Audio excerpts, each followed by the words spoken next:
Bienvenidos a una nueva sesión de Aprende en Casa. Gracias por acompañarnos. Las y los invitamos a fomentar relaciones sanas con su familia, así como a participar en las actividades dentro de su hogar, sobre todo ante este tiempo de contingencia.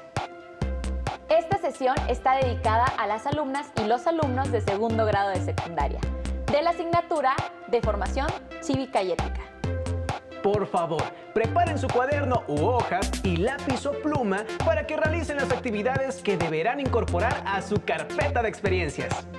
Para entrar en materia, en esta sesión les proponemos que revisen un tema que nos interesa a todas y a todos. Este es el principio de la representatividad en la democracia. En el programa anterior revisaron información acerca de los principios, mecanismos y procedimientos que se practican en una forma de gobierno democrático. Especialmente revisaron los principios de soberanía, de mayoría y de minorías. En esta sesión verán el principio de representatividad, que se refiere a que un grupo de personas serán las encargadas de tomar las decisiones que guiarán al país. México es una república representativa. Esto significa que el pueblo nombra a un grupo de personas para que tomen decisiones a nombre de todos los mexicanos y las mexicanas que habitan el país. En el siguiente video verán la importancia que tiene el principio de representatividad en los países que poseen una forma de gobierno democrática. Verán que el proceso electoral es uno de los mecanismos más importantes del principio de representatividad y conocerán algunos testimonios acerca de la experiencia que vivieron algunas personas durante el proceso de elección de sus representantes. Pongan mucha atención. Corre video. El programa pasado hablamos de la democracia como forma de gobierno. Conocimos algunos conceptos básicos como ciudadano y soberanía popular. También platicamos acerca de uno de sus principios, el de mayoría. Hoy seguiremos hablando de esta faceta de la democracia y para comprenderla mejor, estudiaremos un principio más, el de la representatividad. ¿Sabes en qué consiste? Como sabemos, la democracia significa que el poder pertenece al pueblo, es decir, a los ciudadanos. En México, somos más de 100 millones de personas. Claro que no todos cumplen los requisitos para considerarse ciudadanos. Pero, ¿te imaginas el desorden que habría si cada uno quisiera hacer valer su soberanía de manera directa? ¿Cómo puede hacerse valer el poder de los ciudadanos en una sociedad tan grande? Una de las respuestas que se ha encontrado en la democracia es la representatividad, que significa que un grupo de personas serán las encargadas de tomar las decisiones que guiarán al país como representantes del pueblo en su conjunto. Es decir, que actualmente, en una democracia, el pueblo no decide las políticas a seguir, sino que elige a los representantes que lo harán en su nombre. Para seleccionar a nuestros representantes, existe un conjunto de mecanismos que componen el proceso electoral. Este incluye la presencia de diversos actores, entre ellos los partidos políticos. Los partidos son organizaciones que representan a una parte de la sociedad y que buscan acceder al poder político. Sus integrantes construyen una cierta idea de lo que quieren para el país y su gobierno. Durante un proceso electoral, cada partido reconocido nombra candidatos, con la intención de que sean elegidos para desempeñar cargos públicos.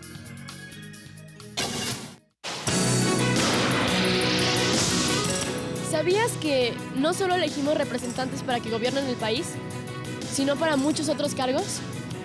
Elegimos representantes en nuestra colonia, como por ejemplo, el presidente de colonia o el jefe vecinal, los síndicos, los tesoreros, los administradores, etc. En la escuela para designar al jefe de grupo o formar el comité de padres de familia.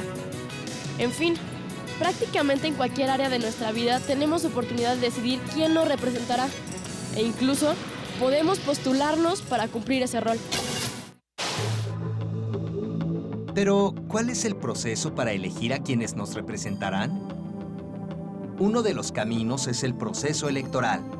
Primero, los partidos políticos que cuentan con registro nombran a sus candidatos para cada cargo. Después, se llevan a cabo campañas para dar a conocer a las demás personas sus ideas y propuestas. Esto con el fin de lograr seguidores. La campaña tendrá una duración establecida previamente y al final de esta se convoca a votaciones. El que obtiene el mayor número de votos es el ganador. La representación política es una institución fundamental de las modernas democracias. Recordemos que en las antiguas polis griegas lo que se ejercía era la democracia directa. Y la democracia directa era posible porque se trataba de comunidades políticas muy pequeñas donde apenas un puñado de personas gozaban de derechos políticos plenos. Recordemos que mujeres y esclavos estaban excluidos de estos derechos políticos. De tal manera que era técnicamente posible que estas personas se reunieran en asamblea y decidieran directamente y sin intermediación alguna los asuntos de la comunidad política.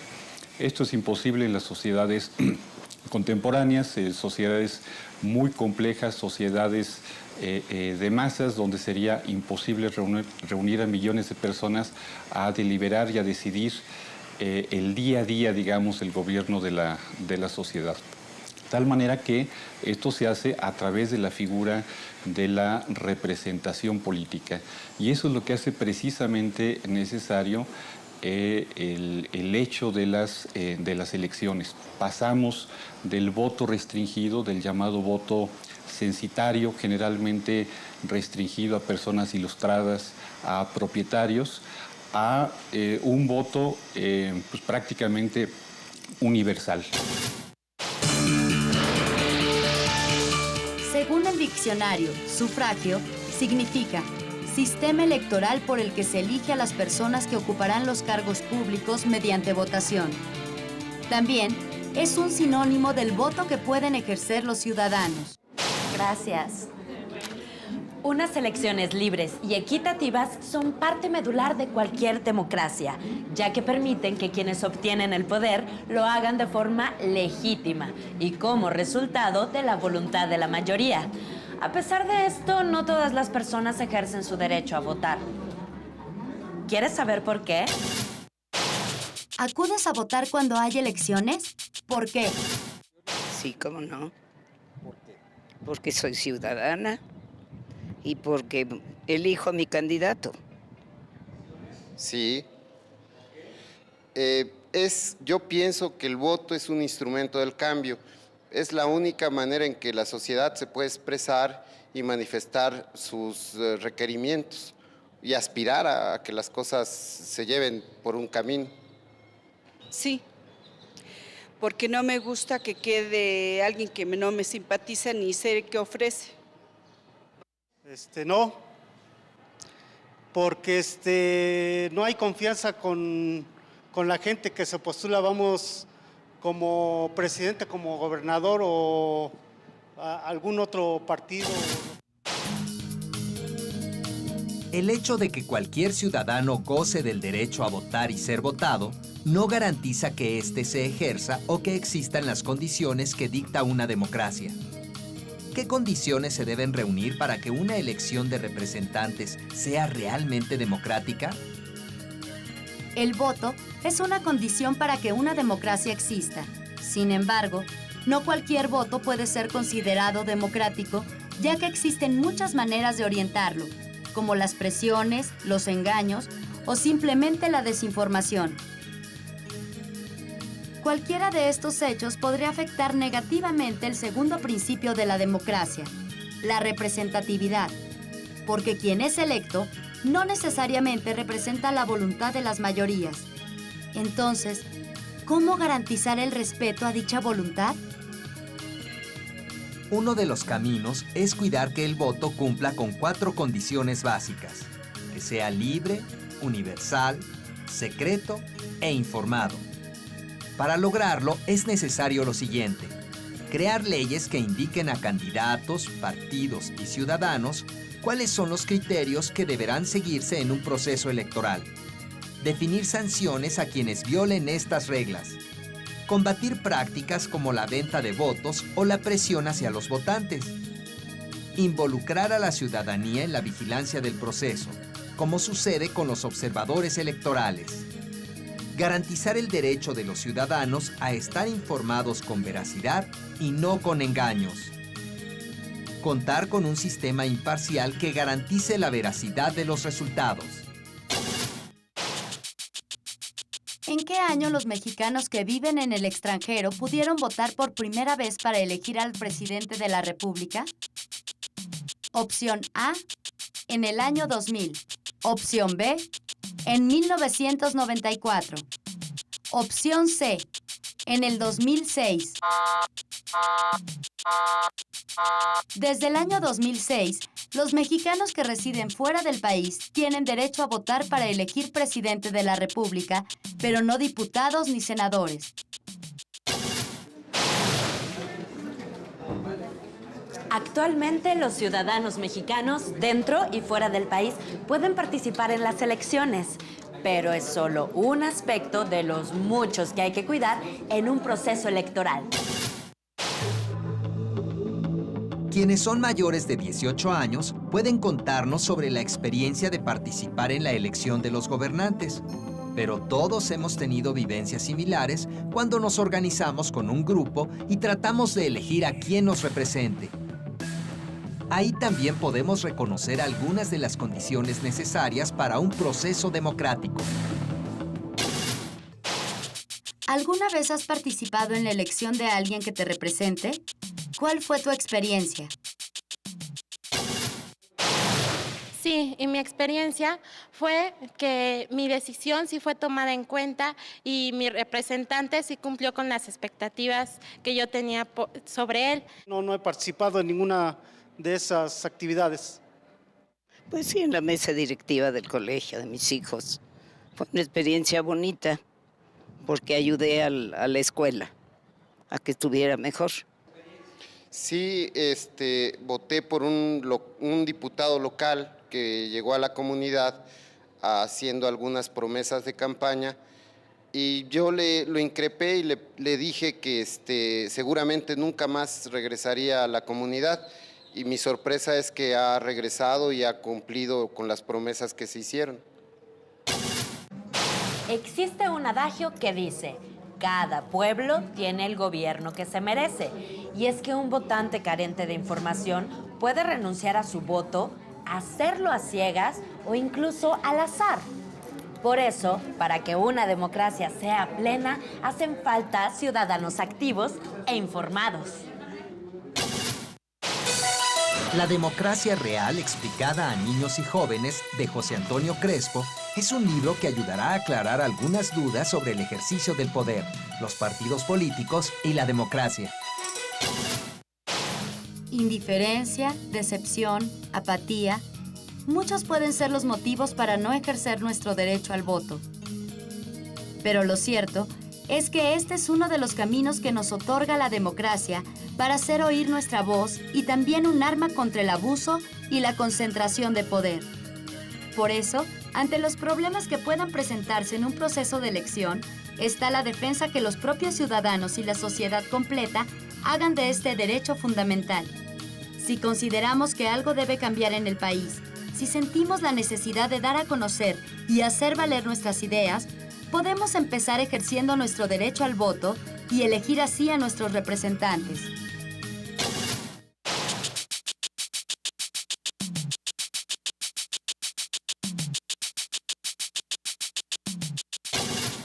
Y es importante para nosotros elegir a nuestros representantes porque son los que trabajan arduamente para resolver los problemas de la comunidad. Aún nos falta mucho camino por recorrer y podemos empezar observando lo que sucede en nuestra propia comunidad. Para ti, ¿cuál sería el reto más importante para lograr la democracia en tu localidad? En las clases de historia han revisado que la democracia ateniense estaba formada por cientos de miles de personas, lo cual permitía que los ciudadanos y las ciudadanas ejercieran una democracia directa para atender asuntos de interés común. Conforme las sociedades fueron creciendo, se complicó cada vez más ejercer la democracia directa, porque en sociedades actuales viven millones de personas. Por ello, se recurrió a emplear mecanismos de democracia representativa en la cual grupos muy grandes son representados por grupos más pequeños. El mecanismo de representación contribuye a establecer vínculos entre las personas que gobiernan y las personas gobernadas para establecer acuerdos y tomar decisiones acerca de asuntos de interés colectivo.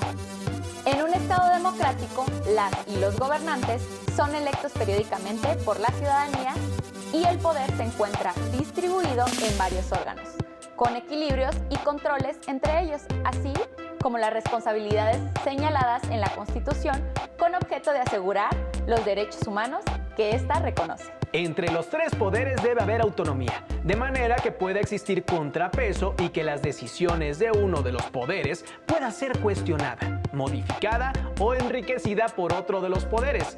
Ese es uno de los retos del gobierno democrático en México.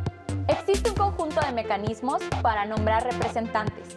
Uno de los más importantes es el proceso electoral, en el cual la ciudadanía, mediante el voto, designa a las personas que deberán tomar en su nombre las decisiones políticas.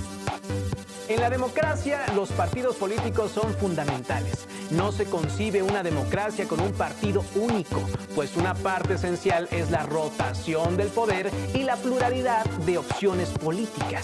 De ahí que el reconocimiento de las minorías políticas, de modo que en algún momento las minorías puedan convertirse en mayorías.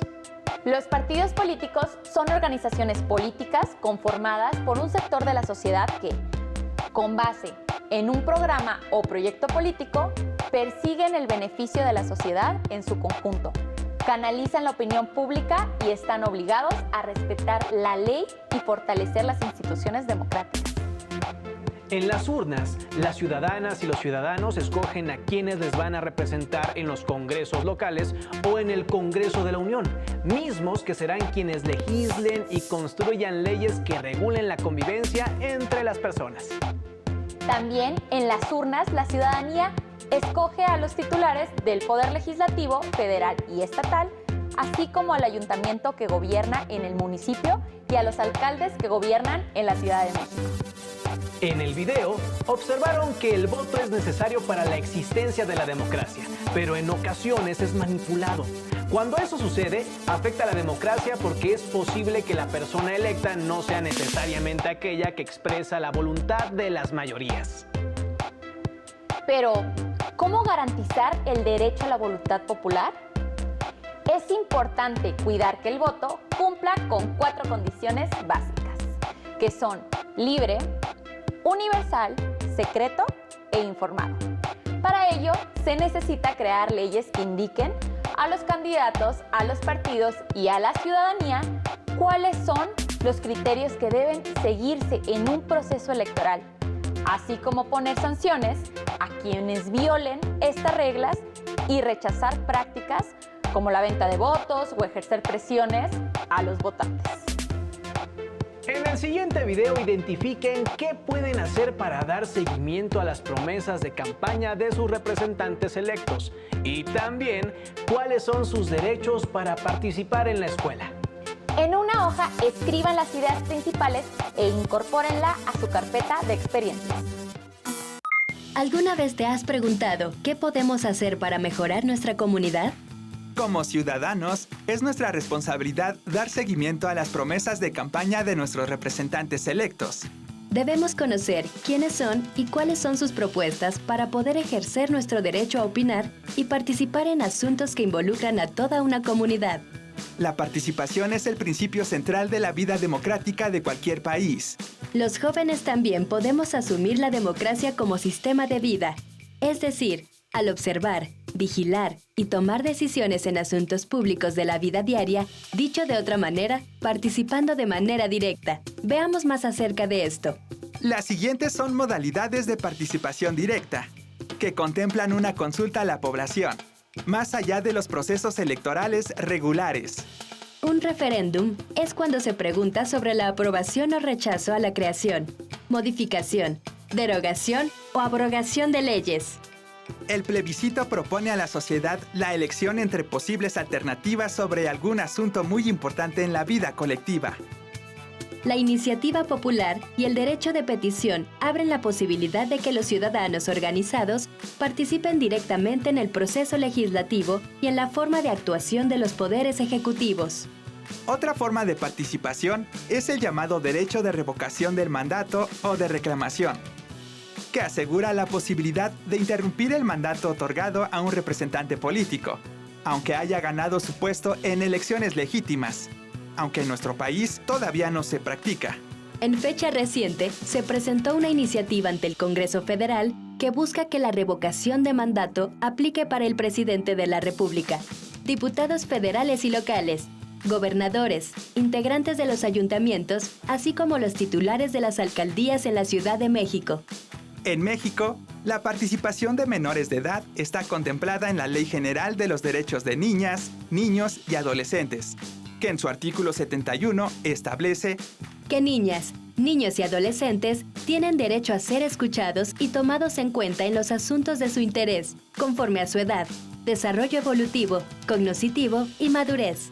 En el artículo 72 se menciona que las autoridades federales, de las entidades federativas, municipales y de las alcaldías de la Ciudad de México están obligados a disponer e implementar los mecanismos que garanticen la participación permanente y activa de niñas, niños y adolescentes en las decisiones que se toman en los ámbitos familiar, escolar, social, comunitario o cualquier otro en el que se desarrollen. El artículo 73 establece que las niñas, niños y adolescentes tienen derecho a participar, a ser escuchados y tomados en cuenta en todos los procesos judiciales y de procuración de justicia donde se diriman controversias que les afectan. Finalmente, el artículo 74 menciona que niñas, niños y adolescentes también tienen derecho a que las diferentes instancias gubernamentales, en los 3 órdenes de gobierno, les informen de qué manera su opinión ha sido valorada y tomada en cuenta su solicitud. Un espacio en el que pueden participar los jóvenes, las niñas y los niños es la Consulta Infantil y Juvenil, organizada por el Instituto Nacional Electoral, que es un espacio para expresar libremente las opiniones de los menores de edad y poner en práctica el derecho a participar. Lo que es señalado en la consulta sirve para que las instituciones públicas, con el acompañamiento que se haga desde el INE, impulsen acciones o medidas que atiendan sus opiniones. Algunos de los espacios cotidianos de participación para niñas, niños y jóvenes son en el ámbito familiar, donde se les reconoce como seres valiosos y con igual valor que todos sus miembros, por lo que debe promover su opinión en las decisiones. Otra forma de participación es en la escuela. Por ejemplo, en la construcción del reglamento escolar, en la toma de decisiones o en la creación de órganos de difusión y expresión. También pueden participar en los procesos de evaluación y reconocer los conocimientos y las estrategias de aprendizajes adquiridos. La participación activa de jóvenes, niñas y niños en las decisiones importantes de nuestra comunidad es fundamental para la construcción de un México fuerte, democrático y justo. Tu participación es parte del cambio y la mejora que requiere tu comunidad y el país. Asumir la democracia como forma de vida implica ejercer nuestros derechos de libertad de conciencia, de opinión y de participación en los asuntos que nos afectan. ¿Y tú, de qué manera participas en asuntos de interés colectivo? Las niñas y los niños y las y los adolescentes como ustedes tienen derecho a participar de manera permanente y activa en las decisiones que se tomen en los ámbitos familiar, escolar, social, comunitario o cualquier otro en el que se desarrollen. También tienen derecho a asociarse y reunirse. Su participación en la elección de representantes es muy importante para mejorar su comunidad y su escuela. ¿Sabían que además de elegir a representantes para que gobiernen el país, también elegimos representantes para otros cargos? Por ejemplo, podemos elegir representantes para presidente o presidenta de la colonia, jefa o jefe vecinal, tesoreras o tesoreros y administradoras o administradores. En la escuela también se eligen representantes para formar la sociedad de padres de familia o la sociedad de alumnos, o a un grupo en algún concurso. Como pueden ver, en cualquier área de su vida tienen representantes. A continuación, elaboren un tríptico en el cual escriban e ilustren ¿Cómo fue su experiencia en la elección de representantes en distintos ámbitos de su vida?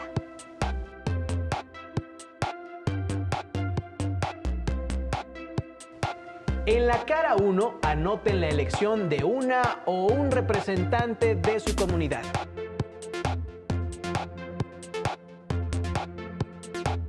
En la cara 2, de una o un representante de su escuela.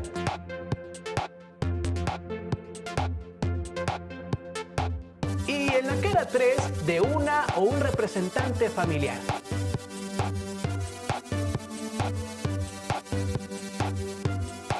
Cuando terminen, compartan su tríptico con su familia y después guárdenlo en su carpeta de experiencias. Dialoguen con su familia acerca de cuáles son las ventajas de vivir en un país donde se designan representantes para que asuman cargos públicos y cómo ha sido su experiencia en la elección de representantes para asumir algún cargo público. Por otro lado, las y los invitamos a revisar el libro titulado Constitución y Vida Democrática, escrito por María Eugenia Luna Elizarrarás y publicado por el Instituto Nacional Electoral. Este libro les ofrece información sobre la importancia de la Constitución en la vida pública de México y les invita a reflexionar sobre lo que implica convivir con otras personas y sobre el gran reto que significa lograr que en un país tan extenso y diverso como México se pueda vivir respetando los derechos de todas las personas. Con esto llegamos al final de esta sesión. Esperamos que hayan aprendido mucho. Nos vemos pronto en una nueva sesión de la asignatura de Formación Cívica y Ética de segundo grado de secundaria. Mientras tanto, las y los invitamos a seguir la programación de Aprende en Casa. ¡Hasta pronto!